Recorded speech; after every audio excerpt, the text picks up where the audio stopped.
Oke, assalamualaikum, jumpa lagi masih di Teknik Blimbing.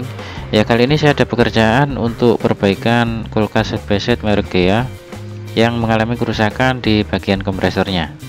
Jadi kompresor ini mengalami stuck setelah dia kehabisan freon yang disebabkan adanya kebocoran di bagian kondenser yang terendam air. Jadi kulkas ini beberapa waktu lalu sudah pernah saya perbaiki dengan kerusakan atau kebocoran yang di bagian yang sama juga ini ya, tapi karena waktu itu dan tidak memungkinkan untuk penggantian, maka saya hanya memotong bagian yang bocor saja. Kali ini nanti saya akan lakukan penggantian juga ya, dan ini nanti kompresornya saya akan ganti dengan kompresor baru merek Tecumseh dengan model AE2413Y FZ1A. Untuk kompresor ini sebenarnya dia ada perbedaan secara speknya ya.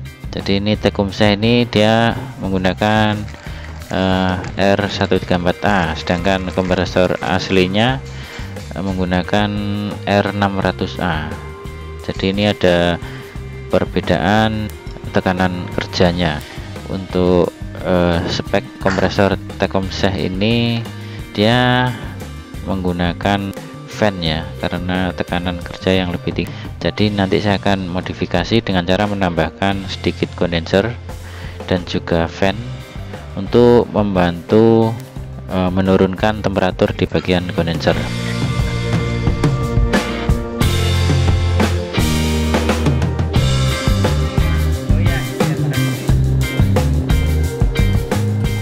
Dan ini seperti terlihat, ini adalah kondenser yang saya modifikasi sedemikian rupa supaya nanti lebih aman dan lebih tahan lama terhadap genangan air ya.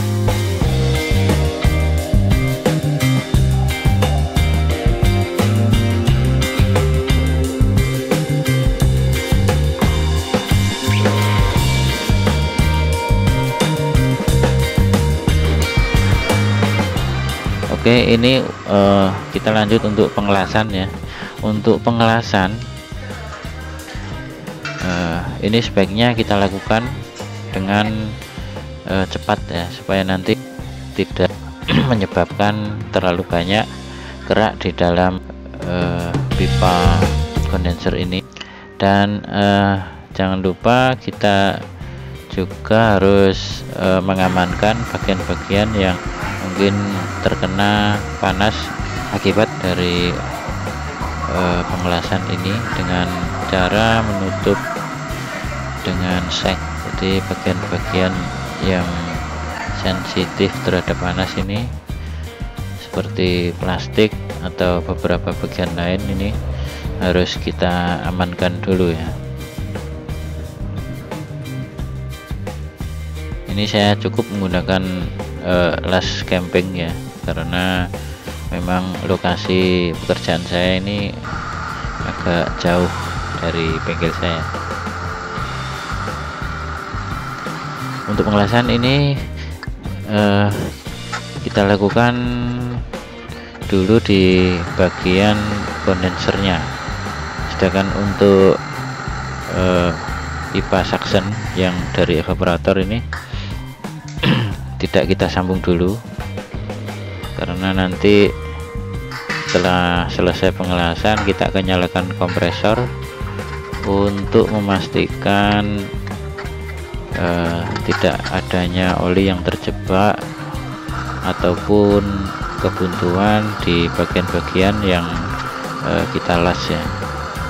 Untuk kompresor yang sebelumnya sebenarnya bisa kita jadikan rujukan juga untuk bagaimana proses pekerjaan kita, apakah perlu di flashing atau tidak ya untuk instalasinya ini. Oke, ini untuk pengelasan sudah hampir selesai nih, terutama di bagian kondenser ya. Setelah ini nanti kita akan nyalakan kompresor untuk mengetahui apakah nanti kondenser ini ada sisa-sisa oli yang terjebak atau mungkin juga kita bisa mengetahui pengelasan kita apakah ada kebuntuan atau tidak ya. Jangan lupa kita monitor juga untuk arusnya, VRB safety ya.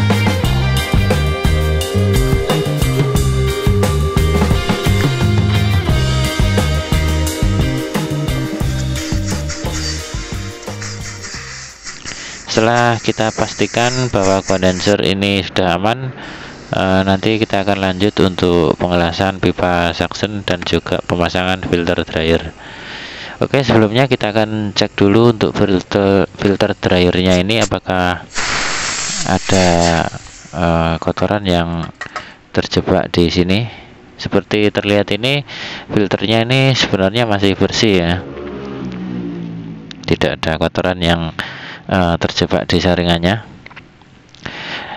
Sebenarnya ini masih bisa dipakai ya tadi ya, tapi karena fungsi dari filter itu juga untuk menyaring uap air, yaitu di bagian silika gel ini dia berfungsi untuk menyerap sisa-sisa uap air yang mungkin terlewat saat vakum ataupun bahkan uap air yang ada di freon atau refrigeran yang kita isikan nantinya ya. Ya, ini untuk pengelasan di pipa yang menuju ke filter dryer ini harus kita tambahkan flux karena pipanya terbuat dari besi supaya bisa menempel ya peraknya. Dan juga ini untuk ujung filter yang menuju kapiler ini pengelasannya harus ekstra hati-hati supaya tidak terjadi kebuntuan.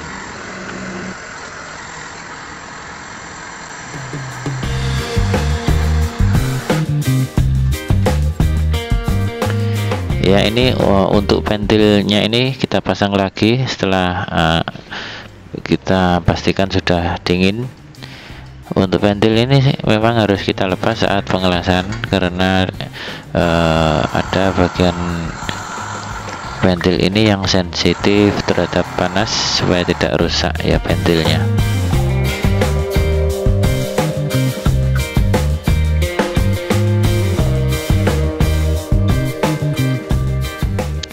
Ya, setelah pengelasan sudah selesai semua, jangan lupa kita harus mengecek lagi titik-titik pengelasan yang sudah kita lakukan tadi, apakah ada yang terlewat atau tidak ya. Karena setelah ini nanti kita akan lakukan proses vakum. Untuk pemvakuman ini relatif ya sebenarnya. Kira-kira kalau ini saya lakukan sekitar 20 menit, dan setelah proses vakum selesai,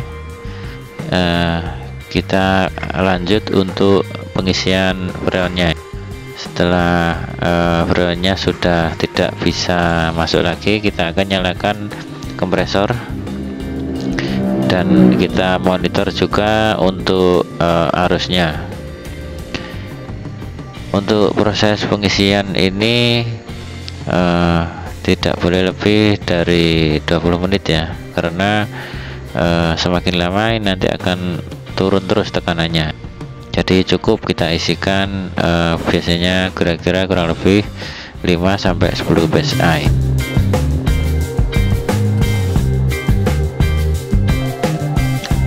Oke, akhirnya selesai sudah pekerjaan kita. Dan saya mohon maaf atas segala keterbatasan saya. Semoga bermanfaat. Terima kasih. Assalamualaikum.